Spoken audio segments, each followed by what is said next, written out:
Hello, it's Jacob. I'm here with Sophia once again. We have completed homosexuality in the Abrahamic tradition, and we are starting fresh a new series for 2016. And Sophia, would you like to tell them what this series will be about? So this one is titled Property and Women, and then the kind of subtitles is the complex relationship of women having and being property in the Abrahamic tradition. Fabulous. So what will we begin with in this first installment? So my homosexuality and gender identity in the Abrahamic tradition series explores the evolution of how the views of gender and sexuality evolved over time and the social political events that motivated those changes. And this series is going to have a similar format, but it's going to discuss the relationship of women and property. So the first part is going to deal exclusively with women in the Tanakh, or what Christians will call the Old Testament. So it's going to be generally 3 parts, but it's going to be broken up into a lot smaller segments. Because once I started writing it, I realized just how much there was to say. Yes. And I'm going to explore the stories of the women in the books of the Tanakh to kind of outline cultural trends. I'm probably not going to talk so much about individual women. I'm probably going to be talking more about the things that these women's stories say about the cultures that wrote them. And I'm going to be presenting the books in the order that they were written as best as possible, or as best as is known, and not in the order in which the books are portrayed to have been written, or in the order in which they appear in the Bible. Okay. So, like, the first book of the Bible written is not Genesis. Oh my God, are you kidding me? From what we know, it seems to have been parts of various books. So, the Song of Miriam that appears in Exodus is thought to be very early, but it doesn't actually mention anything about the story that it appears in. So it could be an interpolation, really. Exactly. And you have the same thing in books like Proverbs and Psalms, where you have these very old songs or liturgies that don't appear to be connected to the book they appear in. Eve is the first woman mentioned in the books as they're ordered right now, and she's portrayed as having been the first woman in existence. But that story allegedly. Exactly. So it's not the first story or anything like that. So I'm not going to be doing. I'm not going to be going into too much detail about the Talmud. Probably that kind of deserves a series of its own. It wasn't even begun until long after all the books of the Tanakh were finished. And it's much closer in time to the composition of the Christian New Testament, which was written circa 70 to 150 CE, the Talmud having been composed in the 2nd to 5th century CE from the writings and the sayings of older scholars. Like, I'm probably going to be using that to contrast with the Christian books instead of including them here. Okay. And then eventually I'll be getting to the non-canonical books of the Bible and the New Testament. And then Islam. Well, why don't we start with the book of Proverbs? So what is this book? Proverbs is a compilation of very ancient sayings and teachings, and it was compiled over hundreds of years. It portrays itself as having been written by Solomon, but that's not true. One of the most interesting chapters seems to come from before Judaism, as we know it, was strictly monotheistic. So chapters 8 and 9, which read together as one segment, talk about the gods and their relationships with each other. So in this section and the end of chapter 1, both wisdom and folly are portrayed as goddesses from the second generation of the deity. So wisdom says that she is the daughter of Yahweh and was the first to be brought forth by him, but she existed before the creation of the earth or of humanity. So well, that's very interesting. It is. It was very common in this kind of era for gods to have families. Yes. Gods and goddesses to have children. And so in this story, it appears that Yahweh is the first God, or one of the first gods, and wisdom is from the second generation of the gods, and folly is from the third generation. So some adherents to the monotheistic traditions would say, hold on, Sophia. Look, the Jews, the Israelites, the Hebrews, whatever you would like to call them, they are Yahweh's chosen people. Haven't they always been monotheistic?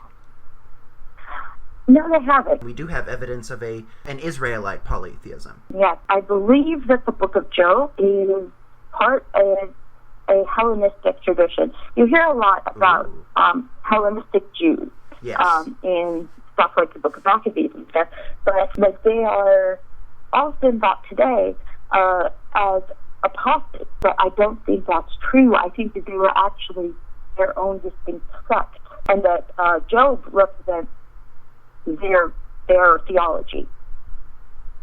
So what about Job do you feel represented a distinct sect?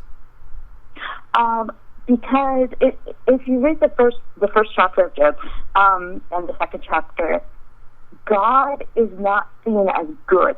He is seen as a much more Hellenistic or yes, Greek type God. He's fucking up people's lives just for fun. Yeah. You know, there's this idea of him like ruining all of Job's life, killing Job's children just on a bet.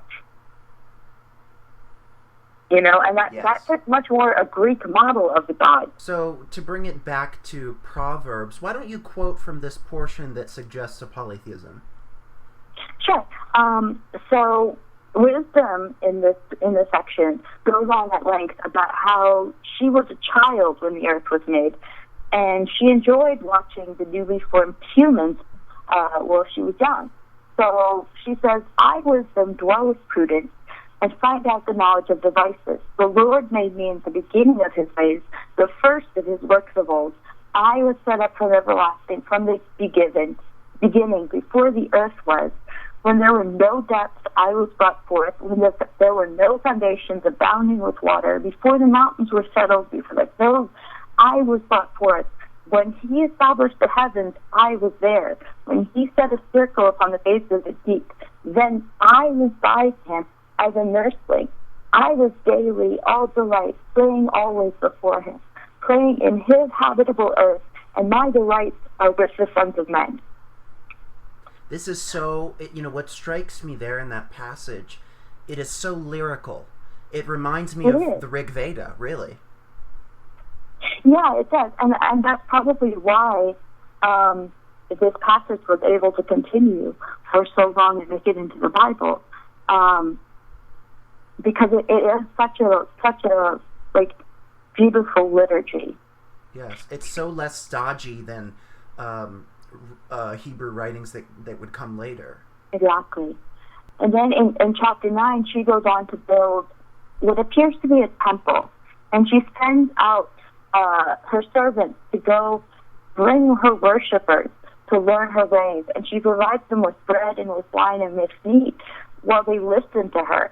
Judaism or Christianity, today, they don't acknowledge multiple deities, and specifically not female deities. How is this passage explained away today? I have tried to find ways. I have listened to a lot of people try to explain it, and often they just say something along the lines of, it's just metaphor, or she is an angel. So everything else is literal and this is a metaphor. Exactly. That doesn't seem to make like a lot of sense. Because it doesn't appear to be a metaphor the way it's written. She seems to be, very serious. She seems to be in this passage really talking as an individual and not as like this metaphorical view of wisdom. So, and that would also suggest that perhaps wisdom would be the first female character prior to Eve, from when she is suggesting she was created before humans. Yeah, exactly. And it's also very consequential that wisdom is personified as female as well. That would be so... I mean, if that was a branch in nascent Judaism, it really withered after that in terms of a respect and an appreciation for female wisdom. Yeah, it does. And I think that's kind of reflected later in the book. But when wisdom is talking, she also talks about folly. Folly is also personified as a deity, and she says that folly goes out in search of worshippers, but instead of providing for them as wisdom does, she encourages them to steal. She tells them that that stolen water is sweet and stolen bread eaten in private is pleasurable. But folly's worshippers don't fare as well as those of wisdom. Folly's worshippers, wisdom says of them, that he knoweth not that the shades are there, and that her depths are in the depths of the netherworld. Were shades something present in Hellenistic pantheons? Yes, they were. There's something along the lines of a demon, but more to do with death specifically. Okay, so like maybe a ghost? Yes, something along those lines. That they are malevolent, they are supernatural, they're spiritual beings, and they're associated with death. Yes. So these passages seem to come before the religion was strictly monotheistic, which was based on some of the very earliest texts of the Bible. And wisdom and folly as goddesses seem to provide a fairly healthy view of women. On the one hand, the good, the providing nourishment and blessing, or as evil, providing bad advice that will lead to your demise. This kind of view is carried throughout most of the book of Proverbs. At the end of the book, the mother of Lemuel, who is a crown prince, his mother warns him about the evils of certain women and says, stay away from them, stay with a woman who will help you build and help you run your business. Otherwise, you might end up being ran into the ground by, an evil woman. Next in line, we have a story from the book of Judges of a woman named Deborah. I'm putting this story next for several reasons. One is the way in which women are portrayed. Second is that some of the research my friends have engaged in particular one of my friends who is, her PhD is in biblical studies. She hasn't finished this research yet, but another story from Judges predates a similar story in Genesis, according to some research.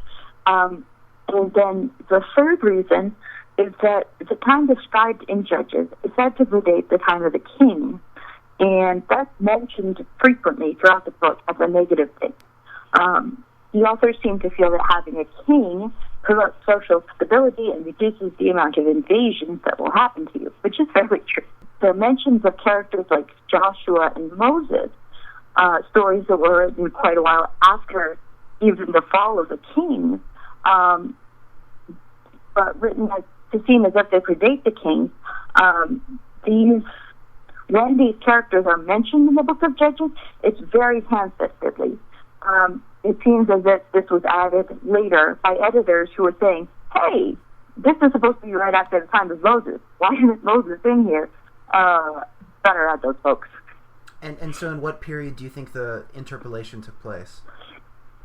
I think the interpolations would have been probably around the same time that the stories of Moses were written, in about, 50 to 100 years after that. Okay. Deborah was a woman who was a temporary leader of Israel, and is described as having been a judge. A judge in those times wasn't what we would think of as kind of the executive branch of the government. It was more a political leader in its own right, and not the subject of the king, but rather in place of a king. Her duties also include being a prophet.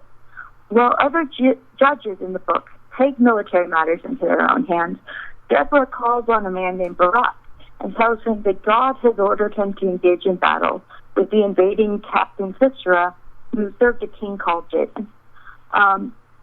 However, Barak says that he doesn't feel he's up to the job, and he's rather scared of facing Sisera, and so he'll only go with Deborah, as the prophetess comes with him. Deborah says that she will come, but that since Barak has refused to lead as God told him to, the honor of killing Sisera will be given to a woman. So Barak goes into battle, Sisera flees the battle, and goes to the tent of a woman named Jael, who gives him some milk and a place to sleep, then draws a tent peg through his brain and presents the dead Sisera to Barak. Lovely.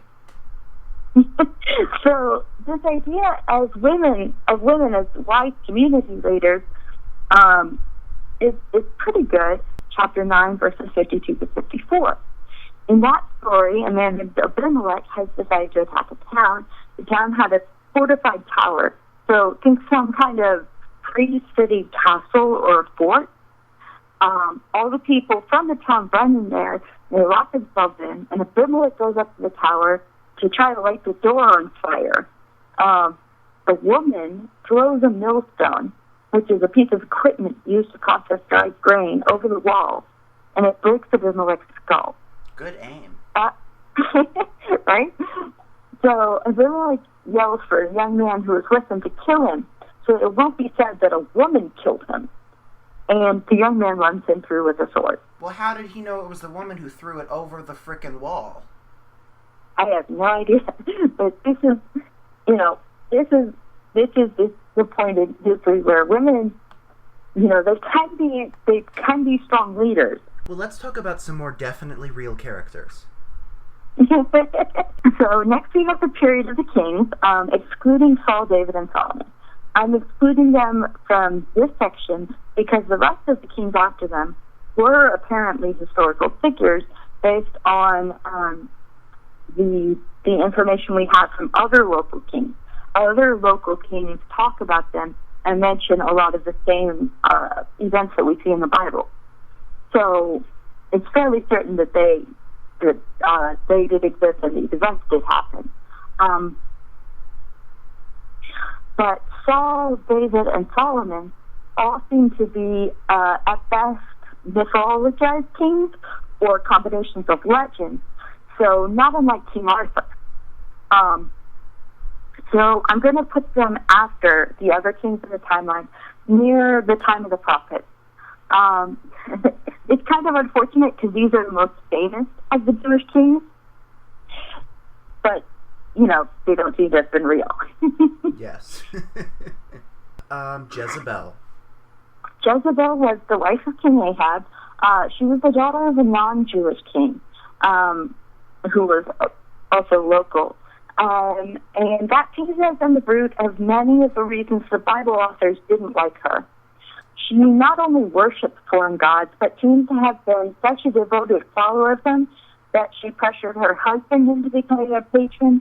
And the Bible says that at one point she had 450 priests and prophets of Baal. It says that they ate at her table, which doesn't literally mean that there was one huge table where 450 people sat. It means that she was providing their salaries.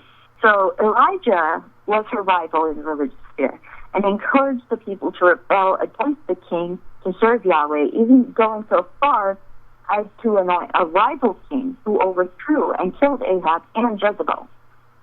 And Jezebel really remains an important figure in popular culture as kind of the paragon of evil women, Well, why, Sophia? Why is there this in the popular imaginary this connection with the character of Jezebel with some sort of sexual looseness? That doesn't seem to be intuitive from the story. Well, at the end of her life, after the death of her husband, like her husband had just literally been murdered. Like the blood was still wet. The man who had killed her husband, this new king, which it seems to have been something of a military takeover and not a religious takeover, that was kind of co-opted by the religious authors. Yes. As they tend to do often. Yes. So this military leader rides up to the castle, and she has decked herself out in makeup and jewelry, and she's standing at the window and says, "Is that you who killed your master?" And the man, I forget what his name is, but he yells up to the window, "Is there anyone who's on my side?" And these eunuchs stop, and he says, "Toss her off the wall." So they do. They throw her out the window, and she's eaten by dogs. Interesting. Mm-hmm.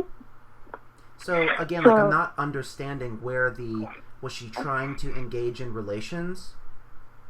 It's possible that she was trying to maintain some kind of control as queen. In that story, it seems more likely to me that the dressing up was more along the lines of at least, be looking good while I'm dying. And so because she willed to still look good, then she was kind of given this like retroactive characterization of being kind of a painted lady. Yeah. Okay. On to the next one. I don't know how to say that. Athaliah. Athaliah is another queen who is mentioned, and she was in the family of Ahab. Her relationship to Ahab is kind of difficult to tease out of the text. It changes what it is several times. That it was his sister-in-law, or that it was like his sister, or something along those lines. It's not really clear how she was related to Ahab. But she is said to have killed all the other rivals to the throne, all of her own family members, the entire rest of the dynasty of Omri, who was the father of Ahab. As an infant, one infant was supposedly hidden from her, and he was made king in a military coup about 6 years later when he was 6 years old. So these two portrayals of women are overwhelmingly negative. The only other woman who's really of note in the books of 1st and 2nd Kings and 1st and 2nd Chronicles where these stories appear, which is 4 books that cover a range of several hundred years, is Huldah, who is a prophetess. Her name means weasel or mole.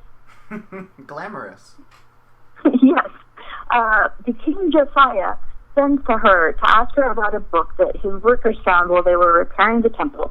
And she tells him that he will die in peace, but the nation will be destroyed soon after. And this story is kind of interesting, and by that I mean anachronistic, for several reasons. First of all, Josiah is listed in it as the second to last of the kings of Judah. Judah and Israel being separate kingdoms. Israel had already been destroyed, and Judah fell soon after due to instability caused by the warring of much larger kingdoms, like the Egyptians and the Assyrians. They were just kind of in the way. So the fall of the kings of Judah is mentioned by the official records of other countries, and Pharaoh II is an actual historical character with much documentation to attest to that. However, Josiah is never mentioned in any of these documents by these other kings. Despite being the leader of God's chosen people. Additionally, the temple that it says he's doing construction on in this story, which is the first temple that has been built by Solomon, is also apparently not a historical place. Although the second temple, which is built by Ezra and kept in repair by others like Herod, so it's sometimes referred to as Herod's temple, that temple did exist, and it wasn't destroyed until 70 AD. So it seems that the entire story of Josiah's reign is an anachronistic story that was inserted later to explain the absence of the first temple. That it was in disrepair, and therefore it was destroyed easily, and to explain the overthrow of the kings of Judah, that they were wicked and therefore God had promised to judge them. So Huldah was probably not a historical figure either, and it's therefore interesting that these revisionist authors chose to include a prophetess of God in Kings and Chronicles, these books that are otherwise so overwhelmingly negative towards women.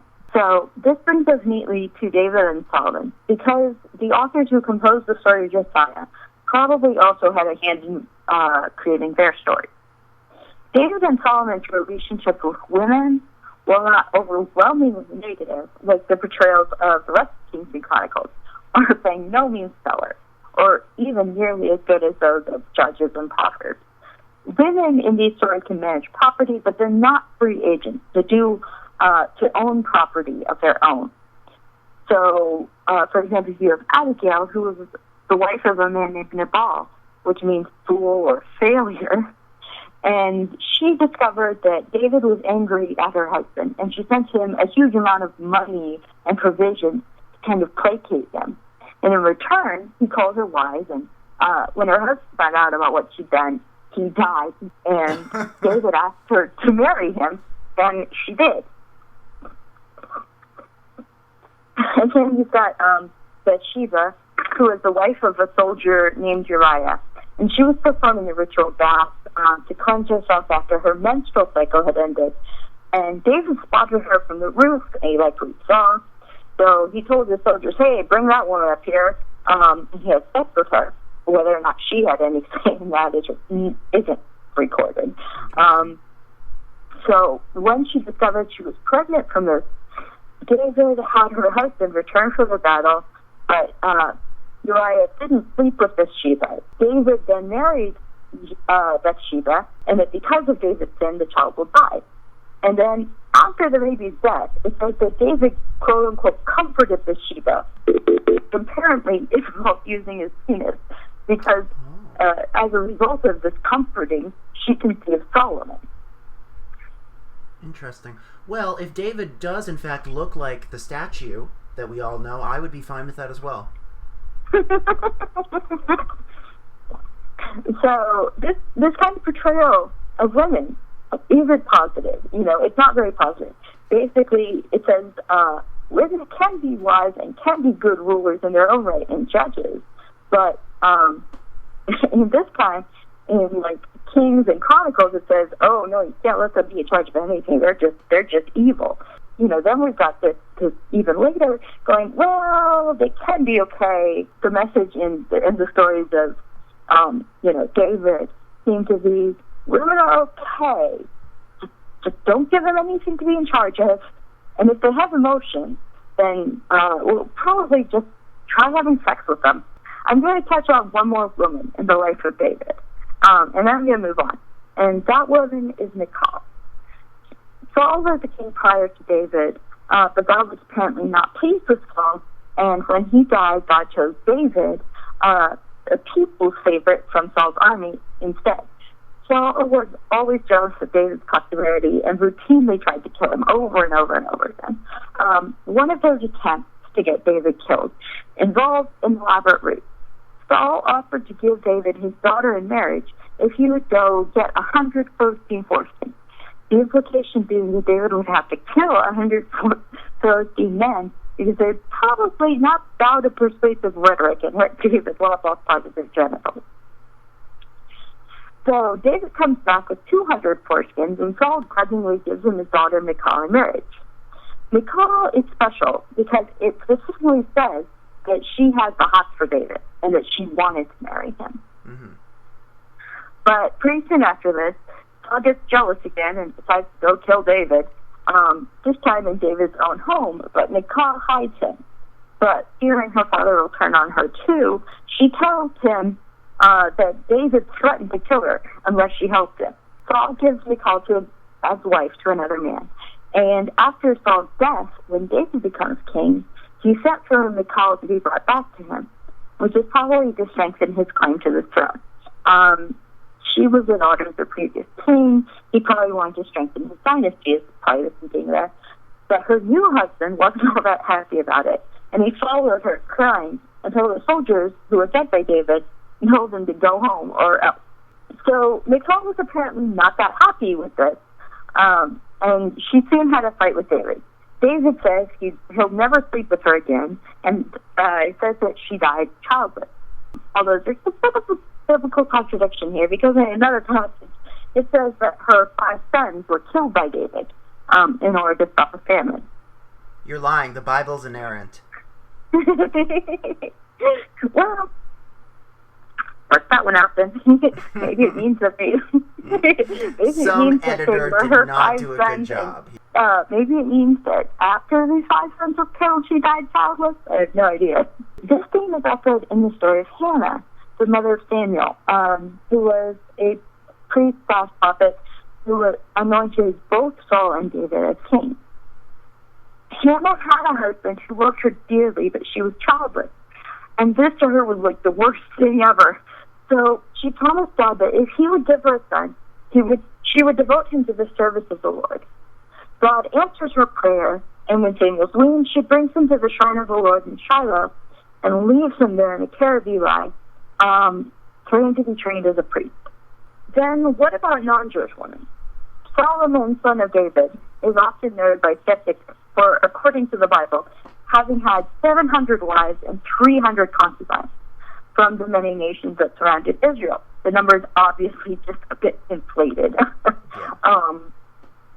So, according to the Bible, his wives turned his heart away from God in his old age, which led to the creation of the separate nations of Judah and Israel, because God tore away rulership of 10 of the tribes of Israel from the house of David for the sins of Solomon.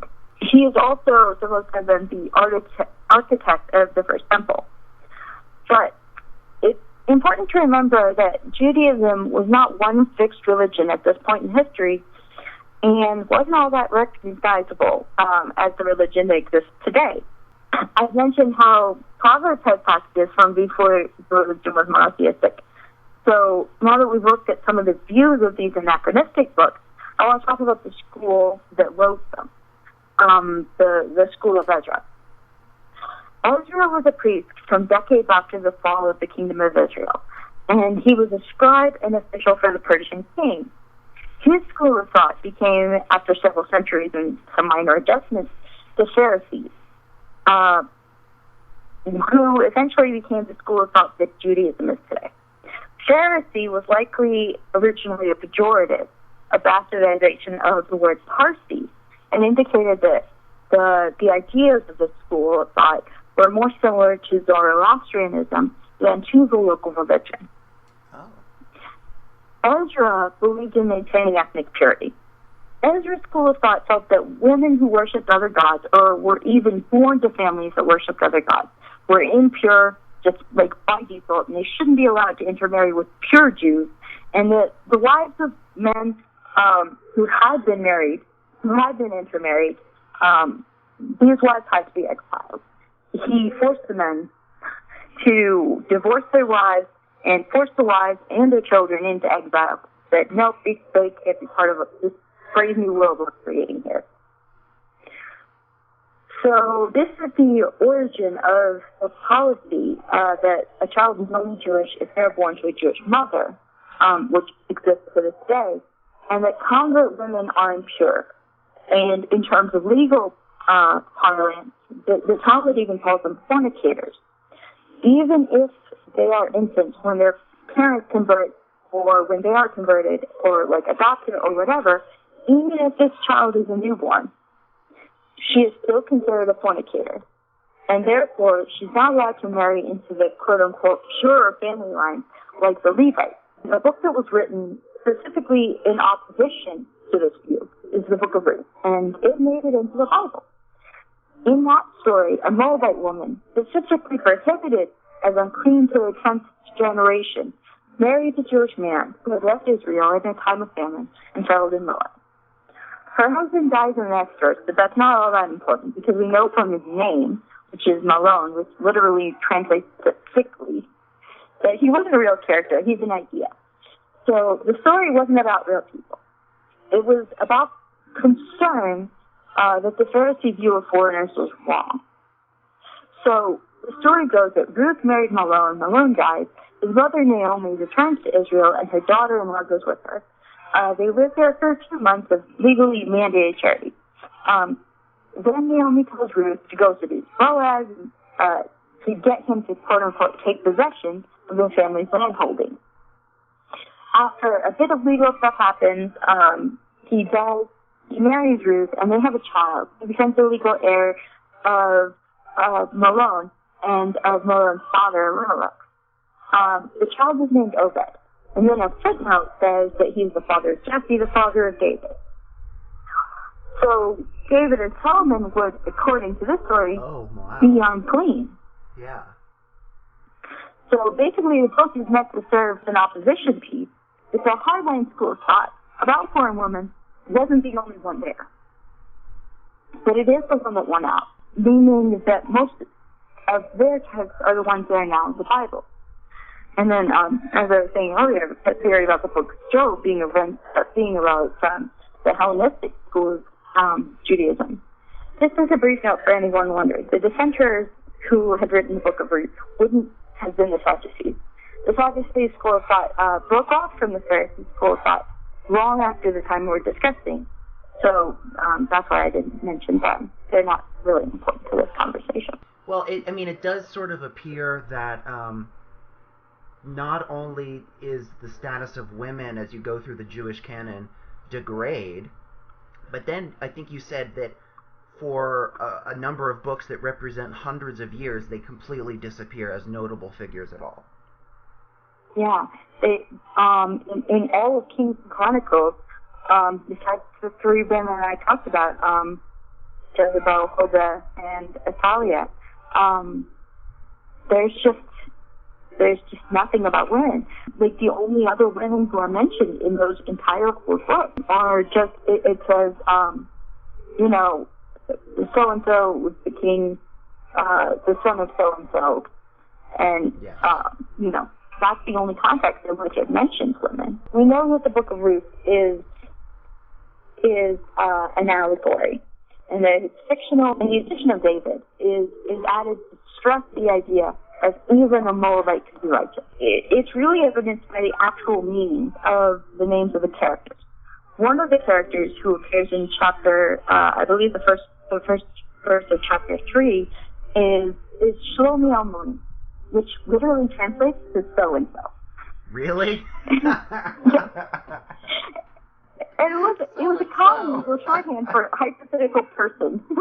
It's so funny that these fundamentalist Christian biblical inerrants really think that these different characters that are named after, like, adjectives in Hebrew were real people. Yeah. Who had names like so-and-so and like Weasel and like... Sophia, this was wonderful again.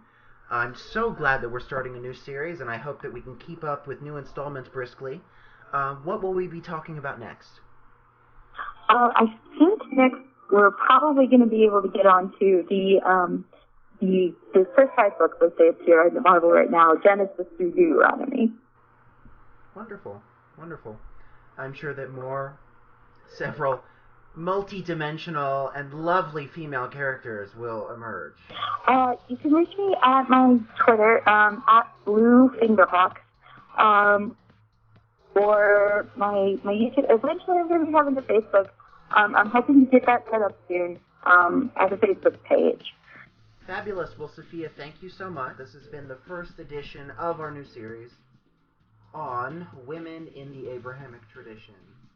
Thank you very much for listening. We'll see you next time where we continue on through the books of the Tanakh.